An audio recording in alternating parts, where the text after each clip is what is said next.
Pessoal, bom dia a todos. Quero agradecer a presença de todos. Vamos iniciar aqui uma ação que faz parte do escopo de uma série de ações relacionadas à saúde e segurança. Esta ação hoje é a ação das campanhas de saúde. A campanha de saúde desse mês, o tema que a gente escolheu é vacinação. Então, vamos falar sobre vacinação. Vou fazer uma breve apresentação geral sobre o que é a vacina, sobre a história da vacina, sobre a história da vacina no Brasil, mas vou dar enfoque, evidentemente, em função do momento, no assunto vacinação contra a Covid. Bem, antes de começar a apresentação propriamente dita, gostaria de fazer os agradecimentos, né? Quero agradecer ao Tiago, chefe aqui do departamento, do SESMIT, Departamento de Saúde e Segurança. Quero agradecer à equipe de segurança, através do engenheiro Xavier, agradecer o Luiz, agradecer o Murilo, agradecer o Hudson e agradecer o William também, que começou conosco muito recentemente. Quero agradecer o pessoal da saúde, a Stephanie, que trabalha aqui conosco. Quero agradecer, em especial, a Denise e a Kaoma, que vão participar aqui conosco, né, na sessão que vai ter logo adiante, de perguntas e respostas, que são perguntas que foram enviadas através do Forms pelos colaboradores da Procisa, e eu acho fundamental que exista essa participação de todos. Enfim, espero que não tenha esquecido de agradecer ninguém. Vamos lá. Então, vou começar falando sobre a vacinação em geral. Eu vou falar rapidamente sobre a história da vacinação. Como foi que surgiu a primeira vacina? A primeira vacina surgiu em função de uma doença chamada varíola, que é uma doença que existe há pelo menos 20 séculos. Há registros da doença varíola na época do Egito Antigo. E é uma doença que dizimou, que matou centenas de milhares de pessoas ao longo desses séculos todos, desde o Egito Antigo. A vacinação, depois que foi descoberta, ela transformou completamente a ideia de prevenção contra doenças, porque até então não existia nenhum tipo de vacina contra nenhuma doença. A vacina contra a varíola foi a primeira a surgir. E a vacinação possibilitou que houvesse a prevenção da doença, ou seja, a doença tornou-se incapaz de se transmitir para outras pessoas. Como eu estava falando, né, não se sabe exatamente quando começou a varíola, mas começou muito antes da era cristã, como eu estava falando para vocês, desde a época do Egito Antigo. Foi responsável por dezenas de epidemias, matou muita gente importante, inclusive, ao longo da história. No século XVII, estima-se que aproximadamente 400 mil pessoas morressem por ano em função da varíola, o que, considerando o contingente populacional daquela época, é um número muito expressivo. Um terço dos casos que não morriam da doença ficavam com uma deficiência visual bastante severa, alguns até mesmo com cegueira. Como eu estava falando, né, morreu muita gente importante, muita gente conhecida, muita gente relevante para o contexto político e social da época. Morreu o rei Luís XV da França, morreu a rainha Maria II da Inglaterra, morreu o imperador José I da Áustria, morreu o rei Luís I da Espanha, morreu o czar da Rússia, e aqui em Portugal morreu o Dom Pedro Carlos, parente do nosso imperador, Dom João VI. Enfim, vou falar um pouquinho sobre a varíola.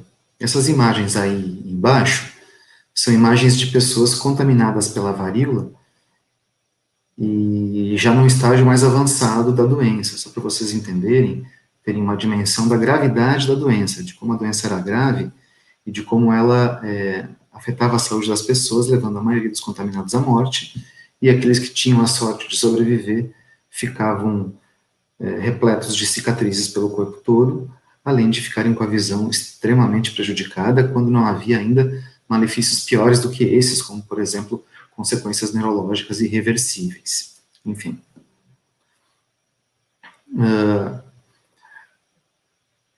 No final do século XVIII, esse médico inglês, Jenner, começou a perceber que nos trabalhadores que trabalhavam ordenhando vacas, esses trabalhadores desenvolviam uma forma branda da doença, ficavam contaminados pela doença, mas não morriam da doença.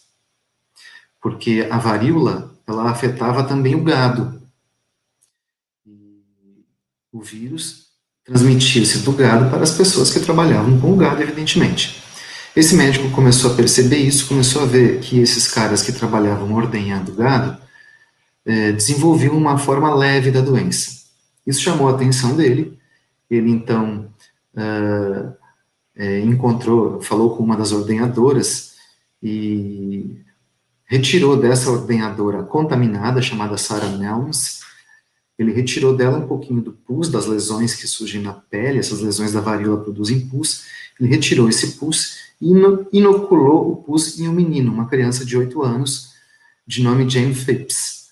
Essa criança desenvolveu uma forma leve da doença, não morreu da doença, não evoluiu para formas mais graves da doença e se curou, depois de aproximadamente 10 dias. Jenner, então, reproduziu isso para outras pessoas e estava discutindo, então, a primeira vacinação. A primeira vacinação, por exemplo. Então, só para fazer assim, um apanhado mais geral a partir disso, eu gostaria de falar um pouquinho sobre a importância da vacina de um modo geral, como um todo, a importância das vacinas, de todas as vacinas que existem até hoje, né? Qual é a grande vantagem da vacinação? A vacina garante que o indivíduo não se contamine pela doença, ou diminui sensivelmente as chances dessa pessoa se contaminar pela doença. Isso porque a vacina é capaz de estimular, no organismo em que a vacina é inoculada, ela é capaz de estimular a produção de anticorpos. O próprio organismo, estimulado pela vacina, começa a produzir anticorpos contra o agente infeccioso. É o que se chama de imunização ativa. Né? E outro detalhe, se o agente causador infectar a pessoa já vacinada, isso pode acontecer, essa pessoa dificilmente vai desenvolver formas graves da doença. Ou seja, mesmo que ela se contamine depois de vacinada, ela não vai morrer disso e nem vai desenvolver formas graves da doença. Então, a vacina é uma importante forma de prevenção contra doenças, seguramente a mais importante forma de prevenção contra doenças infecto-contagiosas. Então, só para fazer um resumo breve, no mundo, a vacina foi descoberta por esse médico inglês chamado Edward Jenner em 1796, ou seja, no final do século XVIII, e no início do século XIX, ela chega no Brasil através do Felisberto Caldeira Brant Pontes, o nosso Marquês de Barbacena. Até chama a atenção assim, o fato da vacina ter sido distribuída no mundo muito rapidamente, porque considerando as condições tecnológicas de transporte, de produção de vacina da época, teve assim uma disseminação incrivelmente rápida para outras partes do mundo que não a Europa. No Brasil, a história da vacinação começou lá no século XIX, como eu acabei de mostrar para vocês, com o Marquês de Barbacena, e eu não vou falar de todos os episódios históricos aqui no Brasil, porque não temos tempo para isso, mas eu gostaria de assinalar o marco da vacinação no Brasil, que foi a criação do Plano Nacional de Imunizações, em 1973. A partir da criação desse plano, criou-se também o Calendário Nacional de Vacinação, que é de caráter obrigatório, desde então, para todo o Brasil. Né? O calendário básico de vacinação, que existe hoje no Brasil, é obrigatório para todo mundo e é reconhecido mundialmente. Serve, inclusive, de referência para dezenas de outros países mundo afora. Tá? foi capaz de erradicar a varíola, foi capaz de erradicar a poliomielite e foi capaz de erradicar o sarampo. Para vocês terem uma ideia da importância da vacinação no Brasil. Poliomielite ou paralisia infantil, sarampo era epidêmico até décadas atrás aqui no Brasil, e essas doenças foram praticamente erradicadas por causa da vacinação. Enfim,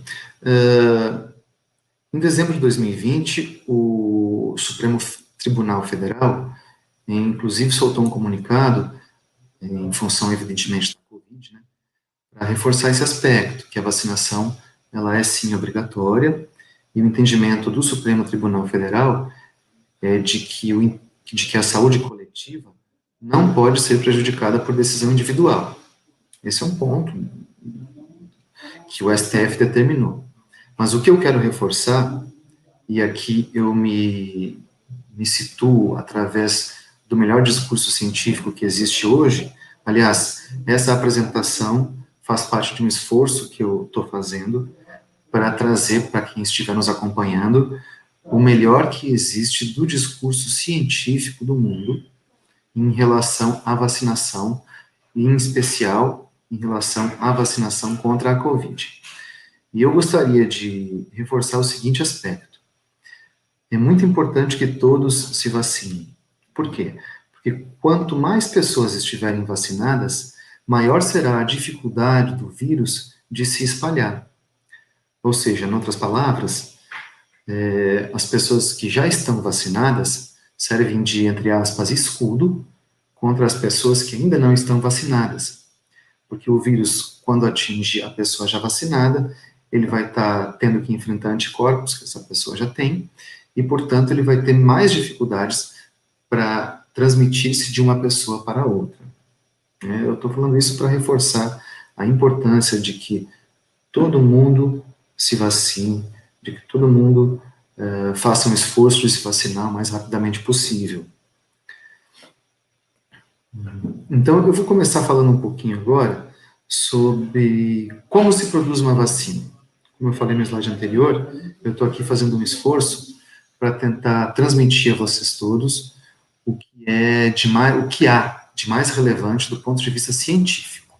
Então, eu estou querendo mostrar para quem está nos acompanhando como se produz uma vacina, para as pessoas entenderem que uma vacina não é produzida de qualquer jeito, que uma vacina passa por uma série de etapas obrigatórias, e quando ela chega para nós, para uso, ela já necessariamente passou por uma série de etapas que não podem ser atalhadas, que precisam ser feitas uma por uma, para, enfim, se chegar à produção, à distribuição, ao uso da vacina propriamente dita, tá? São essas etapas aí. A etapa pré-clínica, fase 1, fase 2, fase 3, a fase de licenciamento, para daí, então, chegar na fase de distribuição e uso, tá? Eu vou passar nos próximos slides aqui, etapa por etapa. A primeira etapa é a etapa pré-clínica, ou seja, nesse momento, que uma etapa de laboratório, é o momento em que os pesquisadores analisam como eles vão fazer para, a partir do vírus, isolar algum fragmento de vírus, isolar alguma substância relacionada ao metabolismo do vírus no organismo, para conseguir fazer com que essa substância isolada tenha potencial antigênico, ou seja capaz de estimular no organismo que ela for inoculada a produção de anticorpos. Então, essa é a primeira etapa, uma etapa exclusivamente de laboratório, e os testes são feitos todos, nessa etapa, em modelos celulares, em células de organismos vivos, células de animais, ou nos próprios animais. Quando se usa fragmentos de organismos vivos, por exemplo, células de rins de macaco, como está aí no exemplo, esses testes são os testes in vitro, e quando a gente faz o teste já no organismo em si, no próprio camundongo, no próprio coelho, no próprio macaco, esses testes são os testes chamados in vivo. Depois dessa etapa, depois que percebe-se que nos animais esse fragmento de vírus isolado, por exemplo, é capaz de estimular a produção de anticorpos, Aí, então, somente depois disso, passa-se para a próxima etapa, que é a fase 1. Na fase 1, começam as baterias de testes em seres humanos. Essa fase, essa primeira fase em seres humanos, tem o objetivo de testar apenas a segurança do produto. Quer saber apenas se esse produto, se essa vacina em desenvolvimento, vai ser tóxica ou não para seres humanos, será que ela causa ou não causa efeitos adversos, que efeitos adversos são esses. Enfim, esse primeiro round, essa primeira etapa de testes em humanos, envolve mais ou menos até 100 pessoas, geralmente adultos saudáveis, geralmente adultos entre 18 e 60 anos, adultos sem comorbidades. É uma primeira etapa que tem, evidentemente, um aspecto assim, mais cauteloso. Depois dessa etapa, passa-se para a fase 2, que é a fase seguinte de testes em humanos. Aqui, os pesquisadores vão querer verificar se a capacidade desse produto estimular o organismo a produzir anticorpos é tão eficiente nos seres humanos como foi nos animais. Então, aqui, os pesquisadores vão tentar verificar se essa substância que está sendo produzida, se essa vacina que está sendo produzida, tem capacidade de estimular o organismo receptor a produzir anticorpos por ele mesmo. Ou seja, se ele tem capacidade de produzir a imunização ativa. Aqui, claro, já tem o maior número de participantes nesta fase de testes para a vacina que está sendo produzida. A fase seguinte, a fase 3, é a fase mais, digamos, delicada, mais demorada do processo, porque aqui a vacina que está sendo testada é aplicada para um número bem maior de pessoas. Milhares de pessoas são testadas, 20 mil pessoas, 30 mil pessoas, dependendo do instituto que está conduzindo os testes, dependendo do tipo de teste que está sendo conduzido, dependendo do tipo de produto que está sendo produzido, enfim. Mas essa é a fase mais delicada porque abrange o maior número de pessoas e também porque é a hora de verificar se a vacina funciona mesmo ou não.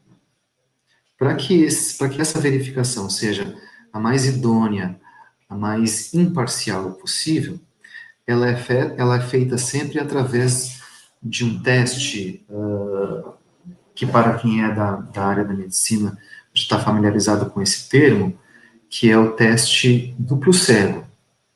Ou seja, para uma população de pessoas que está sendo testada, digamos, 1.000 pessoas testadas, dessas 1.000 pessoas, 500 vão receber a vacina propriamente dita, e 500 vão receber uma substância inócua, que não faz mal nenhum, mas que não é a vacina, o placebo. Depois que todos esses participantes recebem ou uma dose de placebo ou uma dose de vacina que está sendo testada, é que o estudo é que vai se fazer a verificação do efeito dessa vacina. Na hora da aplicação, nem os pesquisadores, nem quem está recebendo a vacina, sabe se está recebendo vacina ou se está recebendo placebo. Nem os pesquisadores e nem as pessoas que estão participando do teste. Só depois é que faz-se a, entre aspas, abertura dos dados, e aí então vai ser feita a análise criteriosa, imparcial, científica dos dados, para verificar se essa vacina tem potencial antigênico, tem potencial de produzir anticorpos, tem potencial de estimular o organismo a produzir anticorpos ou não. Depois de aprovada nessa etapa, na fase 3, na fase de duplo cego em humanos, é que aí então a vacina vai para a próxima fase, que é a fase de licenciamento. Aqui no caso do Brasil, a vacina, depois que passa pela fase 3 de testes, ela é encaminhada para a Anvisa, que é a entidade governamental responsável pelo monitoramento e pela validação desse tipo de coisas no Brasil. A Anvisa vai fazer uma nova verificação, eles têm uma equipe técnica, para checar se essa vacina de fato funciona, como o fabricante está anunciando. Se de fato a vacina for aprovada pela Anvisa, ela vai então obter o licenciamento. E só a partir disso, só a partir do licenciamento da Anvisa, é que ela poderá ser distribuída para a população como um todo, tá? Só então vem a última etapa, que é a etapa de uso, propriamente dito, da vacinação. Então, para retomar, somente depois de cumpridas todas estas etapas, e não há possibilidade de pular etapas, só então, a partir daí, é que a vacina poderá ser distribuída para ser aplicada na população. Vou falar um pouquinho das vacinas contra a Covid-19, contra a doença provocada pelo coronavírus, que estão agora sendo distribuídas no Brasil.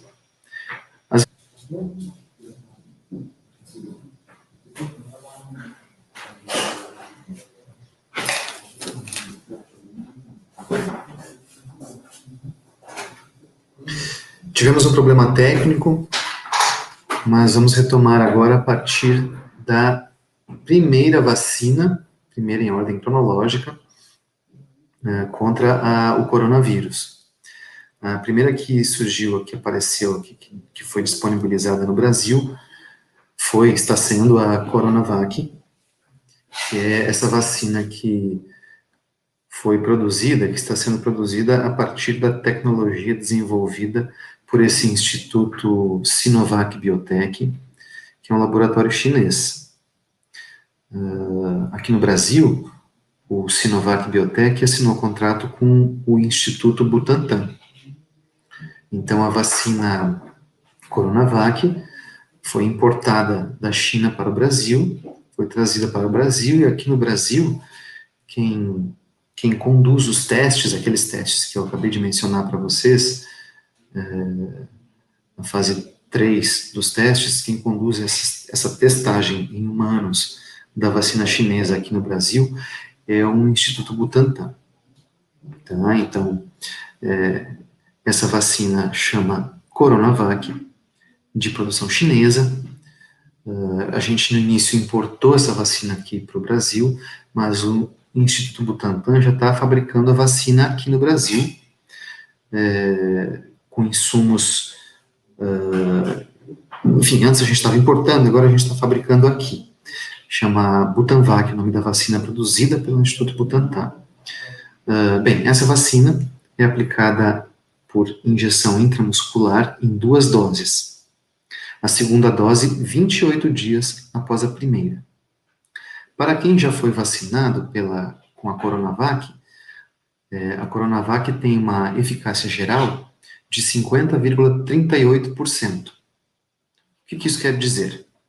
Quer dizer que, para quem já tiver sido vacinado, essa pessoa terá 50,38% menos chances de ser contaminado pelo coronavírus. Terá também 78% menos chances de desenvolver casos leves da doença, caso seja contaminado.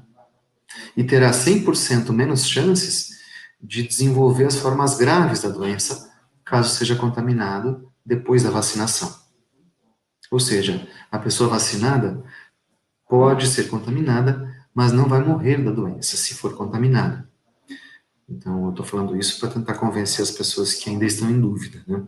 Então, se a pessoa ainda estiver em dúvida sobre tomar ou não a vacina, tomara que esse argumento sirva para convencê-la a tomar. A outra vacina é a vacina chamada Covishield, que é uma vacina de produção inglesa. É produzida por um laboratório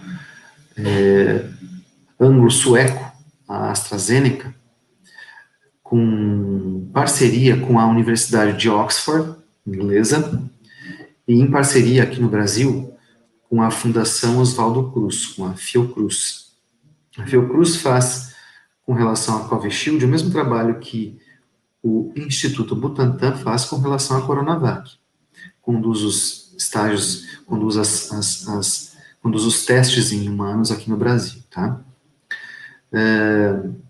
Ela tem um jeito de ser fabricada um pouquinho diferente do que a Coronavac, mas ela tem também uma eficácia geral bastante boa, eficácia geral de 54,9%, e de 76% depois de 3 semanas de recebimento da primeira dose. Ou seja, 3 semanas depois, a pessoa que recebeu a vacina tem 76% menos chances de se contaminar pelo coronavírus.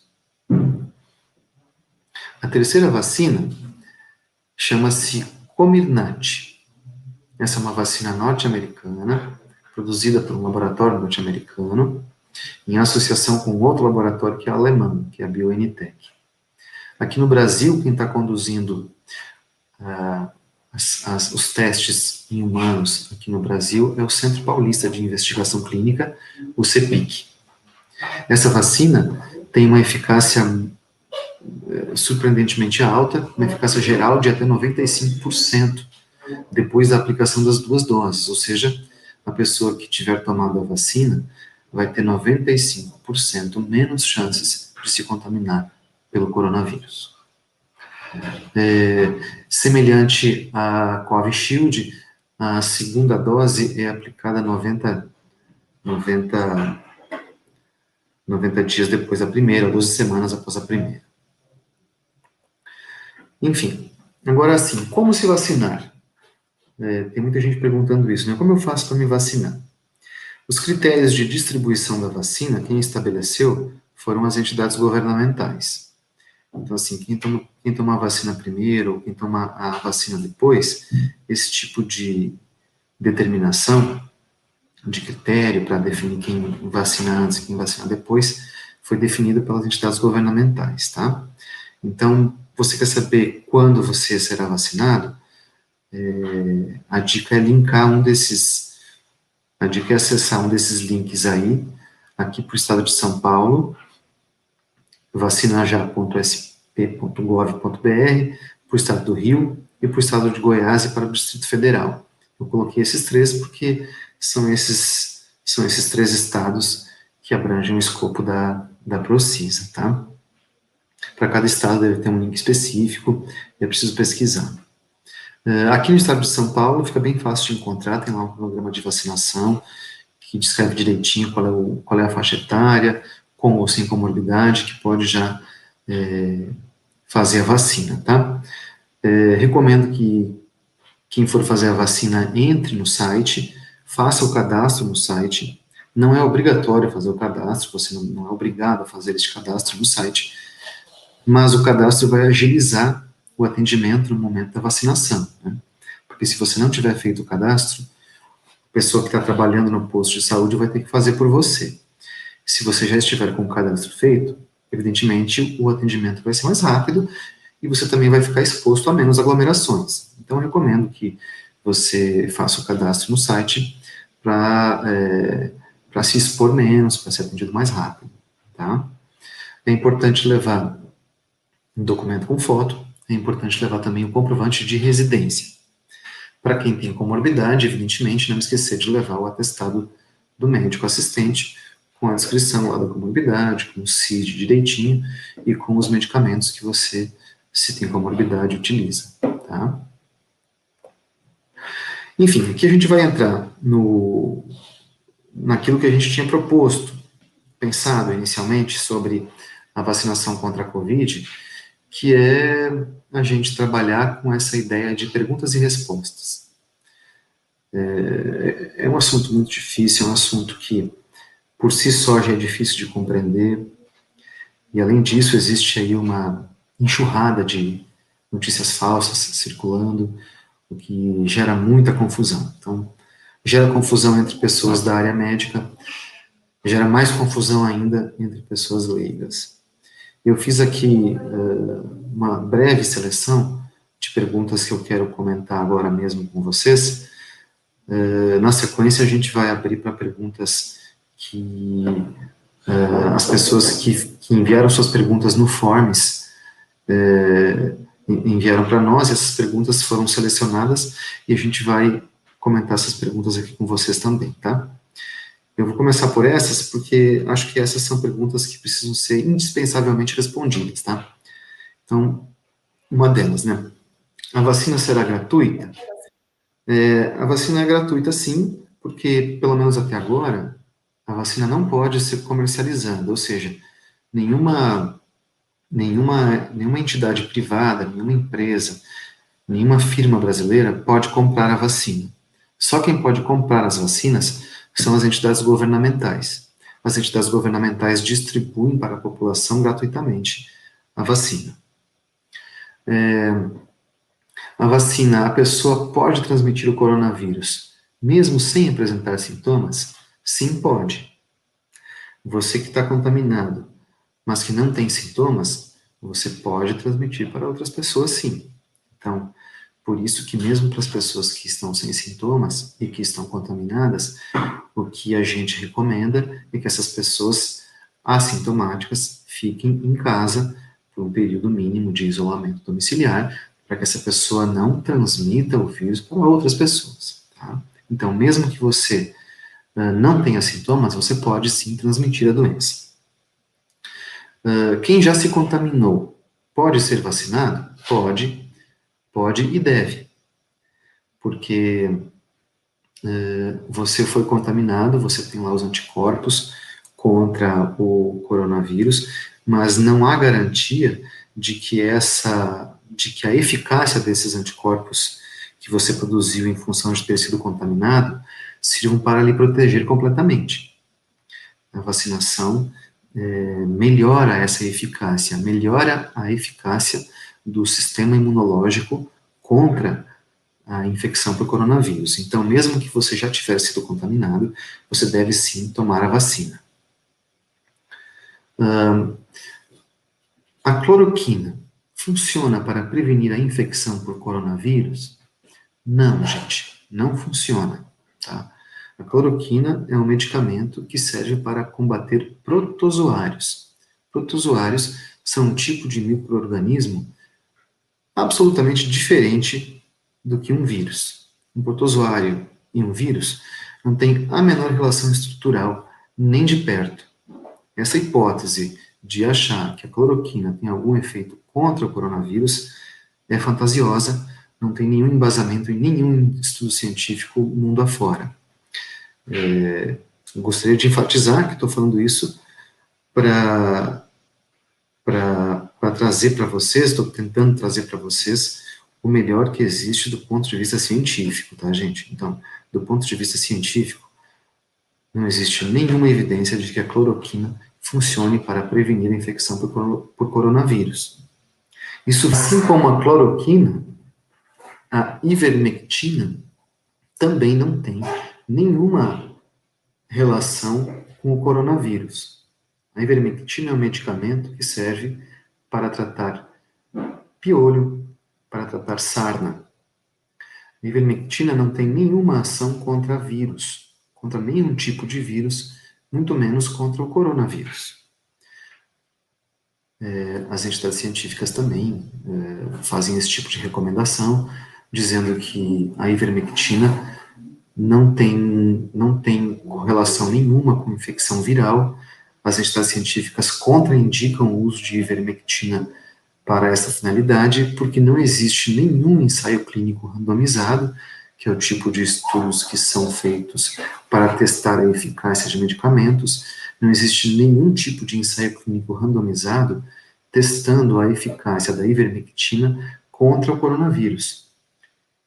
Isto porque esta hipótese de presumir que a ivermectina funcione contra o coronavírus é bastante absurda, bastante inconsistente. Tá? Bem, agora eu vou abrir para a sessão de perguntas e respostas encaminhadas pelos colaboradores ProCisa, tá? A Denise e a Kaoma vão apresentar isso para a gente.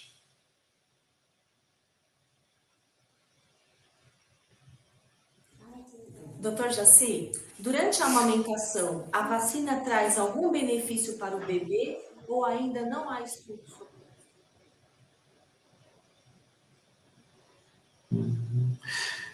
Bem, a mãe que estiver amamentando pode sim dar leite do peito para o seu bebê sem problema nenhum, não há contraindicação. Este bebê pode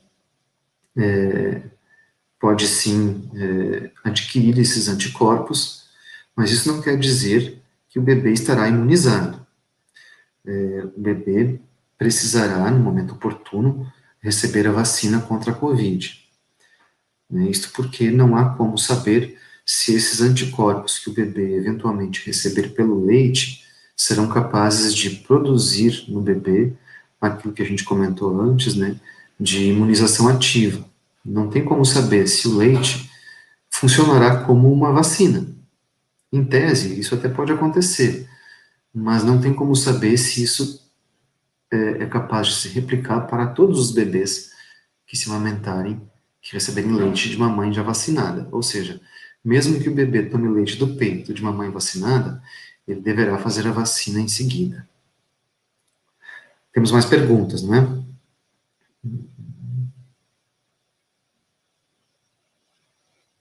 O que sabemos sobre a segurança a curto prazo das vacinas?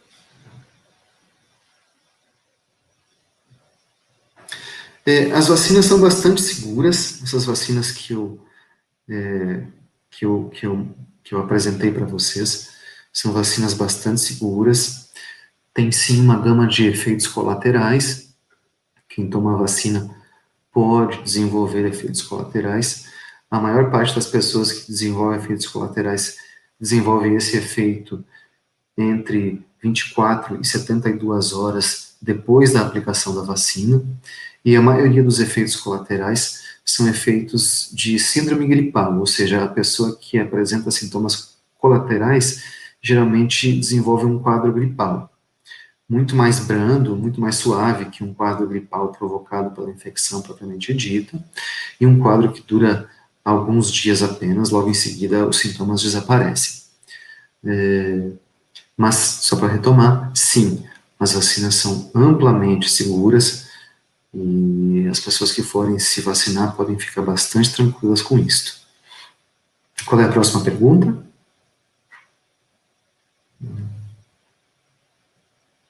Devo tomar a vacina mesmo que a eficácia dela não seja de 100%? Não é melhor esperar um pouco? Sim, você deve tomar a vacina mesmo que a eficácia da vacina não seja de 100%. Aliás, considerando todas as vacinas existentes, não só a vacina contra a Covid, mas considerando todas as vacinas existentes, não existe vacina que tenha eficácia geral de 100%. Uma vacina que atinge eficácia geral de mais de 50%, isso já é uma conquista muito grande. Né? Então, assim, não existem vacinas com eficácia geral de 100%. Para toda e qualquer vacina, existe chance de que você pode, ainda depois da vacina, ser contaminado pela doença. Só que, do mesmo modo que a vacina da Covid, uma vez que você já estiver vacinado, você vai ter menos chances de se contaminar, você vai ter menos chances de desenvolver formas graves da doença, e você seguramente não vai morrer por causa dessa doença. Qual é a próxima pergunta? Quem já teve o vírus já está imunizado? Pergunto porque existem médicos que estão dando essa informação a pacientes quando recebem alta. E mesmo após contrair a doença de forma média a grave, precisa tomar a vacina. Não, a pessoa que já desenvolveu a doença, ela não está necessariamente imunizada. Isso porque a produção de anticorpos que a pessoa desenvolveu depois da doença pode não ser suficiente para evitar a contaminação por variantes desse mesmo vírus. A vacinação, depois de vacinada, a pessoa vai estar com uma proteção mais ampla do que se comparado com a pessoa que foi contaminada. A eficácia da proteção da vacinação é maior, mais segura, mais eficiente e mais ampla do que a eficácia da proteção daquela pessoa que foi contaminada, mas que ainda não se vacinou. Então, mesmo que você já tiver sido contaminado, você deverá tomar a vacina. Qual a próxima pergunta? Qual é o melhor exame para a detecção de Covid? O melhor exame para a detecção da infecção por coronavírus é o exame chamado RT-PCR, que é o exame que detecta a presença do vírus. É uma técnica genética que detecta qualquer fragmento de vírus. Então, assim, é um exame extremamente sensível e extremamente confiável, que é o exame considerado padrão ouro para o diagnóstico de COVID. É claro que esse exame tem que ser aplicado no período correto, tem que ser aplicado a partir do primeiro dia e até mais ou menos o 10º dia depois da suposta contaminação. De qualquer maneira, é o melhor exame para a detecção do coronavírus. Qual a próxima pergunta? Por que não podemos tomar a segunda dose da vacina de laboratório? As vacinas, quem tomou a primeira dose de Coronavac deve tomar a segunda dose de Coronavac também. Quem tomou a primeira dose da AstraZeneca deve tomar a segunda dose da AstraZeneca também. Isso porque as vacinas são produzidas, são fabricadas de maneiras diferentes. Então, assim, por questões de segurança, por questões de garantia da eficiência da vacina, a gente deve tomar a primeira e a segunda da mesma vacina. Não é adequado tomar a primeira de uma fabricante e a segunda de outra, e nem, nem os postos de saúde vão permitir que isso aconteça, tá? Mas o que acontece é isso. As vacinas são fabricadas de maneiras diferentes. Por isso que, se você tomar a primeira dose de uma, você deve tomar a segunda dose da mesma. Tá? Qual a próxima pergunta? É necessário fazer o teste sorológico depois da vacina para verificar se ela de fato funcionou? Não, não é necessário. Como vocês já puderam perceber, essas vacinas foram amplamente testadas, elas têm eficácia comprovada. Então, não há necessidade de fazer um teste sorológico, que é o teste que detecta a presença de anticorpos na circulação, para verificar se a vacina de fato funcionou. E também por um outro aspecto, porque os testes sorológicos são fabricados para detectar a presença de anticorpos, muitas vezes diferentes dos anticorpos produzidos pela estimulação da vacina. Então, os testes sorológicos podem, eventualmente, não detectar anticorpos produzidos pela vacina. Qual a próxima pergunta? Será que a empresa vai vacinar os técnicos já que são serviços essenciais? Assim, nenhuma empresa privada no Brasil consegue comprar doses da vacina. Isto porque, até agora, pelo menos, não existe comercialização das vacinas no Brasil. Todas as vacinas importadas, e a partir de agora com o Instituto Butantan produzindo as vacinas até agora, estão sendo distribuídas exclusivamente para entidades governamentais e não estão sendo comercializadas. Então, até agora, a vacinação está sendo distribuída exclusivamente pelas entidades governamentais, gratuitamente para toda a população. Qual a próxima pergunta? A empresa tem informações sobre todos os funcionários que estão com Covid? Nós temos um monitoramento dos funcionários contaminados aqui na empresa, na Procisa. Para todo contaminado aqui da empresa, a gente faz o monitoramento, a gente faz o controle e a gente faz o acompanhamento individual. Eu, aqui em São Paulo, e os outros médicos das outras bases fazem consulta por telemedicina com os contaminados para saber como é que eles estão, para saber se está tudo bem, para dar todo o apoio necessário, para dar toda a orientação. Então, a gente tem feito esse monitoramento para todas as pessoas que foram contaminadas. Com relação às pessoas que já foram vacinadas, a gente não tem esse controle ainda, mas o SESMIT já está planejando uma ação nessa direção. Qual a próxima pergunta? Por que os postos estão selecionando as vacinas a serem aplicadas na população? Exemplo, os profissionais da área da saúde tomaram a vacina Coronavac. Já a população está tomando a AstraZeneca. Não foi uma seleção. Isso aconteceu porque as vacinas foram chegando e foram sendo aplicadas. Os primeiros lotes que chegaram no Brasil foram os lotes da Coronavac. Em seguida, chegou a vacina produzida pela AstraZeneca. Foi simplesmente uma contingência cronológica, porque a vacina Coronavac chegou em primeiro lugar, cronologicamente falando, né? Simplesmente por isso.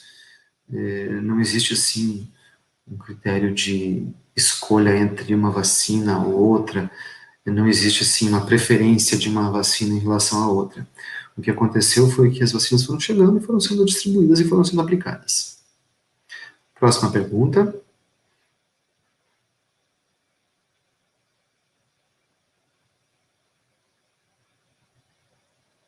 Bem, acho que acabaram as perguntas.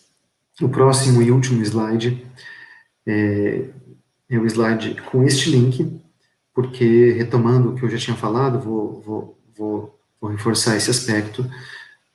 Esta ação, esta campanha de saúde, tem o objetivo de levar a todos que estiverem nos acompanhando o melhor que existe de informação, de recomendações sobre a vacinação contra a Covid. Do meu ponto de vista, esse é o link no Brasil mais confiável, porque é o link da Sociedade Brasileira de Infectologia, que são os especialistas no assunto vacinação, no assunto epidemia, no assunto pandemia. Então, se vocês tiverem interesse de entender melhor, se tiverem outras questões que a gente acabou não abordando nessa apresentação com vocês, por favor, cliquem nos links aí, que esses links vão oferecer para vocês todas as informações necessárias. Se esses links não forem suficientes, fiquem à vontade para entrar em contato com a gente do SESMIT, eu fico à disposição. A gente vai responder outras perguntas que chegarem, para todo mundo que nos perguntar, a gente vai responder, tá? O esforço é exatamente este, de esclarecer dúvidas através da melhor informação científica disponível. Existem dados, eventualmente, que eu não trouxe aqui para vocês, porque a gente está vendo que a cada dia surgem notícias novas, então pode ser que vocês estejam acompanhando essa apresentação num momento em que notícias novas já chegaram e eu não tive a oportunidade de atualizar, tá? Mas se isso acontecer, eu estou à disposição, basta entrar em contato comigo, que a gente vai fazer o melhor esforço para tentar dirimir todas as dúvidas com relação à vacinação contra a Covid. Então, a gente finaliza por aqui. Quero agradecer mais uma vez a participação de todos. E é isso aí, gente. Um forte abraço para todos. Obrigado.